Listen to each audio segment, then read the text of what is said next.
Fire alarm panel कैसे काम करता है? नंबर 1, स्मोक या हीट डिटेक्टर आग को पहचानता है।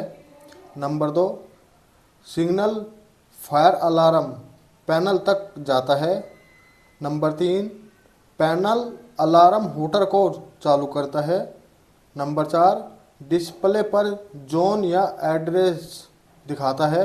Number 5, fire pump, lift recall, HVAC shutdown जैसे सिस्टम एक्टिवेट होते हैं।